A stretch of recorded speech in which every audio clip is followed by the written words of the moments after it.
Hi friends, welcome back to my YouTube channel. ಎಲ್ಲರೂ ಹೇಗಿದ್ದೀರಾ? I hope ನೀವೆಲ್ಲ ಚೆನ್ನಾಗಿದ್ದೀರಾ ಅಂತ ಅಂದ್ಕೊಳ್ತಾ ಇವತ್ತು ನಾನು ನಿಮಗೆ ಒಂದು ಕ್ವಿಕ್ಕಾಗಿ ಈಸಿಯಾಗಿ ಆಗೋ ಥರ ಒಂದು 1 ಪಾಟ್ ರೈಸ್ನ ತೋರಿಸ್ಕೊಡ್ತಾ ಇದ್ದೀನಿ. ಇದು ಕ್ಯಾಪ್ಸಿಕಮ್ ಬಾತು. ಸೊ ನಾನು ಇದನ್ನ ಮಾಡಲಿಕ್ಕೆ ಮೊದಲು ಒಂದು ಕುಕ್ಕರ್ನ ತೊಗೊಂಡು ಅದಕ್ಕೆ 4 ಟೇಬಲ್ ಸ್ಪೂನ್ ಆಯಿಲ್ನ ಹಾಕ್ಕೊಂಡು ಜೊತೆಗೇ ನಾನು ಹೋಲ್ ಪಲಾವ್ ಸ್ಪೈಸಸ್ನ ಆ್ಯಡ್ ಮಾಡ್ಕೊಳ್ತಾ ಇದ್ದೀನಿ. ಚಕ್ಕೆ, ಲವಂಗ, ಏಲಕ್ಕಿ, ಕಾಳುಮೆಣಸು ಮತ್ತು ಪಲಾವ್ ಎಲೆ ಇಷ್ಟನ್ನು ಹಾಕ್ಕೊಳ್ತಾ ಇದ್ದೀನಿ. ಜೊತೆಗೆ ಒಂದು 1/2 ಟೇಬಲ್ ಸ್ಪೂನಷ್ಟು ಜೀರಿಗೆ ಇಷ್ಟನ್ನು ಹಾಕಿ ಚೆನ್ನಾಗಿ ಫ್ರೈ ಮಾಡ್ಕೊಳ್ತಾ ಇದ್ದೀನಿ. ನಿಜವಾಗ್ಲೂ ಬೆಳಗಿನ ತಿಂಡಿಗೆ ಈ ಥರ ಒಂದು ರೈಸ್ನ ಮಾಡಿದ್ರೆ ತುಂಬಾ ಚೆನ್ನಾಗಿರುತ್ತೆ ಆ್ಯಂಡ್ ತುಂಬ ಬೇಗನೂ ಆಗುತ್ತೆ. ನಿಮಗೆ 10 to 15 ಮಿನಿಟ್ಸಲ್ಲಿ ನೀವು ಇದನ್ನು ಪ್ರಿಪೇರ್ ಮಾಡ್ಕೊಳ್ಬೋದು. ಸೊ ನೋಡಿ, ಇವಾಗ ಇದೆಲ್ಲ ಫ್ರೈ ಆಗಿದೆ. ನಾನಿವಾಗ ಇದಕ್ಕೆ ಒಂದು ಕಡ್ಡಿ ಆಗೋಷ್ಟು ಕರಿಬೇವಿನ ಸೊಪ್ಪನ್ನ ಹಾಕ್ಕೊಳ್ತಾ ಇದ್ದೀನಿ. ಹಾಕ್ಕೊಂಡು ಒಂದೇ ಒಂದು ಸೆಕೆಂಡ್ ಹಿಂಗೆ ಫ್ರೈ ಮಾಡಿಬಿಟ್ಟು ನೆಕ್ಸ್ಟು ನಾನು ಕಟ್ ಮಾಡಿ ಇಟ್ಕೊಂಡಿರೋಂತಹ ಕೊತ್ತಂಬರಿ, ಪುದೀನ ಎರಡನ್ನೂ ಹಾಕ್ಕೊಳ್ತಾ ಇದ್ದೀನಿ ಒಗ್ಗರಣೆಗೆ. ಸೊ ಈ ಥರ ಮಾಡೋದ್ರಿಂದ ಟೇಸ್ಟ್ ತುಂಬ ಚೆನ್ನಾಗಿರುತ್ತೆ. ನೆಕ್ಸ್ಟ್ ಜೊತೆಗೇ 1-2 ಹಸಿಮೆಣ್ಸಿನ್ಕಾಯಿನ ಕಟ್ ಮಾಡಿ ಹಾಕ್ಕೊಂಡಿದ್ದೀನಿ. ಜಸ್ಟ್ ಹಸಿ ಸ್ಮೆಲ್ಲೆಲ್ಲ ಹೋಗಬೇಕು, ಅಲ್ಲಿವರೆಗೂ ನೀವು ಫ್ರೈ ಮಾಡ್ಕೊಳ್ಳಿ. ಒಂದು 2 ಸೆಕೆಂಡ್ ಅಷ್ಟೇ, 2ರಿಂದ 3 ಸೆಕೆಂಡ್ ಫ್ರೈ ಮಾಡಿಕೊಂಡ್ರೆ ಸಾಕಾಗುತ್ತೆ. ಆ್ಯಂಡ್ ನಾನಿಲ್ಲಿ ಒಂದು 1/2 ಟೇಬಲ್ ಸ್ಪೂನ್ ಆಗೋಷ್ಟು ಶುಂಠಿ ಬೆಳ್ಳುಳ್ಳಿ ಪೇಸ್ಟ್ನ ಹಾಕ್ಕೊಂಡಿದ್ದೀನಿ. ಪೇಸ್ಟ್ ಇಲ್ಲ ಅಂತ ಹೇಳಿದ್ರೆ ನೀವು ಶುಂಠಿ ಮತ್ತು ಬೆಳ್ಳುಳ್ಳಿನ ತುರಿದು ಕೂಡ ಹಾಕ್ಕೊಳ್ಬೋದು, ಅದು ತುಂಬಾ ಚೆನ್ನಾಗಿರುತ್ತೆ ಟೇಸ್ಟು. ನೆಕ್ಸ್ಟ್ ಇವಾಗ ಇದಕ್ಕೆ ನಾನು ಒಂದು ಮೀಡಿಯಮ್ ಸೈಜ್ ಈರುಳ್ಳಿನ ಕಟ್ ಮಾಡಿ ಸ್ಲೈಸ್ ಥರ ಕಟ್ ಮಾಡಿ ಹಾಕ್ಕೊಳ್ತಾ ಇದ್ದೀನಿ. ನೀವು ಬೇಕಿದ್ರೆ ಇನ್ನೂ ಜಾಸ್ತಿ ಹಾಕ್ಕೊಳ್ಬೋದು. ನಾನು ಕ್ವಾಂಟಿಟಿ ಇಬ್ಬರಿಗೆ ಮಾಡ್ತಿರೋದ್ರಿಂದ ನಾನು ಇಷ್ಟನ್ನು ತೋರಿಸ್ತಾ ಇದ್ದೀನಿ. ನೀವು ಜಾಸ್ತಿ ಜನಕ್ಕೆ ಮಾಡ್ತೀರಾ ಅಂತ ಹೇಳಿದ್ರೆ ನೀವು ಕ್ವಾಂಟಿಟಿ ಇನ್ನೂ ಜಾಸ್ತಿ ಮಾಡ್ಕೊಳ್ಳಿ ಇಂಗ್ರೀಡಿಯೆಂಟ್ಸ್ದು. ಸೊ ಈರುಳ್ಳಿ ಎಲ್ಲ ಟ್ರಾನ್ಸ್ಪರೆಂಟ್ ಆಗಬೇಕು, ಅಲ್ಲಿವರೆಗೂ ಚೆನ್ನಾಗಿ ಫ್ರೈ ಮಾಡ್ಕೊಳ್ಬೇಕು. 1-2 ಮಿನಿಟ್ಸ್ ಚೆನ್ನಾಗಿ ಫ್ರೈ ಮಾಡಿ.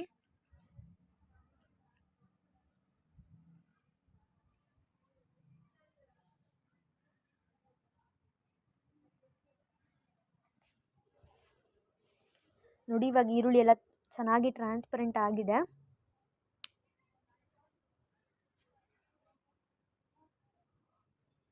ನೆಕ್ಸ್ಟ್ ಇವಾಗ ಇದಕ್ಕೆ ನಾನು ಟೊಮೆಟೊ ಮತ್ತು ಕ್ಯಾಪ್ಸಿಕಮ್ನ ಜೊತೆಲೇ ಆ್ಯಡ್ ಮಾಡ್ಕೊಳ್ತಾ ಇದ್ದೀನಿ. ಟೊಮೆಟೊನ ಸ್ಲೈಸಾಗಿ ಕಟ್ ಮಾಡಿ ಹಾಕ್ಕೊಳ್ಳಿ ಆ್ಯಂಡ್ ಕ್ಯಾಪ್ಸಿಕಮ್ನ ಜಾಸ್ತಿ ಹಾಕ್ಕೊಳ್ಬೇಕು. ಯಾಕೆಂದರೆ ನಾನು ಒಂದು ದೊಡ್ಡ ಸೈಜ್ ತೊಗೊಂಡಿದ್ದೀನಿ, ಯಾಕೆಂದರೆ ನಾವು ಮಾಡ್ತಿರೋದೇ ಕ್ಯಾಪ್ಸಿಕಮ್ ಬಾತ್. ಸೊ ಹಾಗಾಗಿ ಕ್ಯಾಪ್ಸಿಕಮ್ ಜಾಸ್ತಿ ಇರಬೇಕಲ್ವ, ಸೊ ಹಾಗಾಗಿ ಆ್ಯಂಡ್ ತುಂಬ ಚೆನ್ನಾಗಿರುತ್ತೆ ಕ್ಯಾಪ್ಸಿಕಮ್ ಜಾಸ್ತಿ ಇದ್ದರೆ. ನಾನು ಆ್ಯಕ್ಚುಲಿ ಇದಕ್ಕೆ ಬಟಾಣಿ ಆ್ಯಡ್ ಮಾಡಿಲ್ಲ, ನೀವು ಬೇಕಂದರೆ ಬಟಾಣಿ ಕೂಡ ಆ್ಯಡ್ ಮಾಡ್ಕೊಳ್ಬೋದು. ಆ್ಯಂಡ್ ಯಾವುದೇ ತರಕಾರಿನ ಆ್ಯಡ್ ಮಾಡಬೇಡಿ, ಜಸ್ಟ್ ಪ್ಲೈನಾಗಿ ಮಾಡ್ಕೊಳ್ಳಿ, ತುಂಬ ಚೆನ್ನಾಗಿ ಬರುತ್ತೆ. ನಾನಿಲ್ಲಿ ಸ್ವಲ್ಪ ತರಕಾರಿ ಎಲ್ಲ ಬೇಯಲಿ ಅಂತ ಹೇಳಿಬಿಟ್ಟು ಒಂದು ಸ್ವಲ್ಪ ಉಪ್ಪನ್ನ ಆ್ಯಡ್ ಮಾಡ್ಕೊಂಡಿದ್ದೀನಿ. ಉಪ್ಪನ್ನ ಹಾಕೋದ್ರಿಂದ ತರಕಾರಿ ತುಂಬ ಬೇಗನೆ ಬೇಯುತ್ತೆ ಆ್ಯಂಡ್ ಚೆನ್ನಾಗಾಗುತ್ತೆ, ತುಂಬ ಬೇಗ ಸಾಫ್ಟ್ ಆಗುತ್ತೆ. ಸೊ ಹಾಗಾಗಿ ನಾನು ಉಪ್ಪನ್ನ ಆ್ಯಡ್ ಮಾಡ್ಕೊಂಡಿದ್ದೀನಿ. ಟೊಮೆಟೊ ಎಲ್ಲ ಚೆನ್ನಾಗಿ ಸ್ಮ್ಯಾಶ್ ಆಗಬೇಕು, ಅಲ್ಲಿವರೆಗೂ ನೀವು ಇದನ್ನು ಲಿಡ್ನ ಕ್ಲೋಸ್ ಮಾಡಿ ಒಂದು 30 ಸೆಕೆಂಡ್ಸು ಫ್ರೈ ಮಾಡ್ಕೊಳ್ಳಿ ಅಷ್ಟೇ. ಸೊ ನೋಡಿ, ಇವಾಗ ಇದೆಲ್ಲ ನೀಟಾಗಿ ಫ್ರೈ ಆಗಿದೆ, ಕ್ಯಾಪ್ಸಿಕಮ್ ಎಲ್ಲ ಚೆನ್ನಾಗಿ ಬೆಂದಿದೆ. ಒಂದ್ಸಲ ಮಿಕ್ಸ್ ಮಾಡಿಕೊಂಡು ನೆಕ್ಸ್ಟ್ ಇವಾಗ ಇದಕ್ಕೆ ನಾನು 1/4 ಟೇಬಲ್ ಸ್ಪೂನ್ ಆಗೋಷ್ಟು ಅರಿಶಿನ ಹಾಕ್ಕೊಂಡು ಮತ್ತೆ ಒಂದು ಸಲ ಮಿಕ್ಸ್ ಮಾಡ್ಕೊಳ್ತಾ ಇದ್ದೀನಿ. ನೆಕ್ಸ್ಟ್ ಇವಾಗ ಇದಕ್ಕೆ ನಾವು ಸ್ಪೈಸಸ್ನ ಆ್ಯಡ್ ಮಾಡ್ಕೊಳ್ಬೇಕು. ರುಚಿಗೆ ತಕ್ಕಷ್ಟು ನಾನು ಖಾರದ ಪುಡಿನ ಹಾಕ್ಕೊಳ್ತಾ ಇದ್ದೀನಿ. ನಿಮಗೆ ಜಾಸ್ತಿ ಬೇಕು ಅಂದರೆ ನೀವು 1 ಟೇಬಲ್ ಸ್ಪೂನ್ ಹಾಕ್ಕೊಳ್ಬೋದು. ನೆಕ್ಸ್ಟ್ ಇಲ್ಲಿ 1/2 ಟೇಬಲ್ ಸ್ಪೂನಷ್ಟು ಗರಂ ಮಸಾಲ ಹಾಕ್ಕೊಂಡು 1.5 ಟೇಬಲ್ ಸ್ಪೂನ್ ಆಗೋಷ್ಟು ವಾಂಗಿಬಾತ್ ಮಸಾಲಾನ ಆ್ಯಡ್ ಮಾಡ್ಕೊಳ್ತಾ ಇದ್ದೀನಿ. ಇದು ಮೇಯ್ನ್ ನೀವು ಹಾಕ್ಕೋಬೇಕು. ನಿಮಗೆ ಇನ್ ಕೇಸ್ ಬೇಡ ಅನಿಸಿದ್ರೆ ನೀವು ಬಿರಿಯಾನಿ ಮಸಾಲ, ಚಿಕನ್ ಮಸಾಲ ಯಾವ್ದು ಬೇಕಾದ್ರೂ ಆ್ಯಡ್ ಮಾಡ್ಕೊಳ್ಬೋದು. ಬಟ್ ನಾವು ಅದೆಲ್ಲ ಏನೂ ಯೂಸ್ ಮಾಡಲ್ಲ, ಸೊ ಹಾಗಾಗಿ. ನೆಕ್ಸ್ಟು ಸ್ವಲ್ಪ ಹುಣಸೆಹಣ್ಣಿನ ರಸನ ಹಾಕ್ಕೊಂಡು ಮಿಕ್ಸ್ ಮಾಡ್ಕೊಳ್ತಾ ಇದ್ದೀನಿ. ಆ ಹುಣಸೆಹಣ್ಣಿನ ರಸ ಹಾಕಿದ್ಮೇಲೆ ಚೆನ್ನಾಗಿ ಅದು ಮಿಕ್ಸ್ ಆಗಬೇಕು, ಅದೆಲ್ಲ ಚೆನ್ನಾಗಿ ಫ್ರೈ ಆಗಬೇಕು.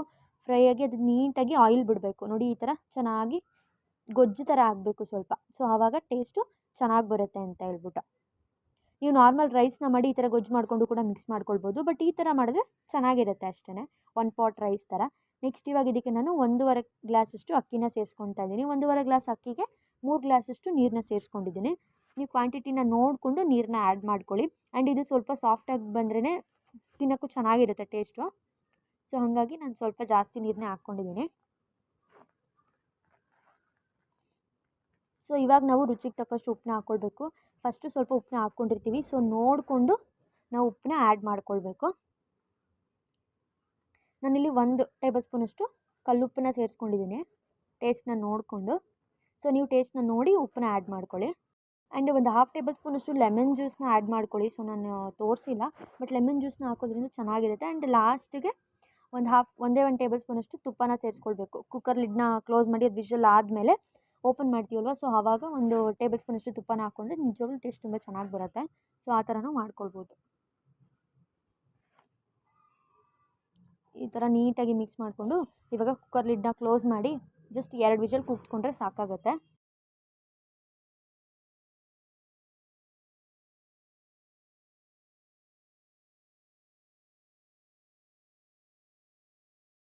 ಕ್ಯಾಪ್ಸಿಕಮ್ ಬಾತ್ ಅಂತೂ ನಿಜವಾಗ್ಲೂ ತುಂಬ ಚೆನ್ನಾಗಿ ಬಂದಿತ್ತು.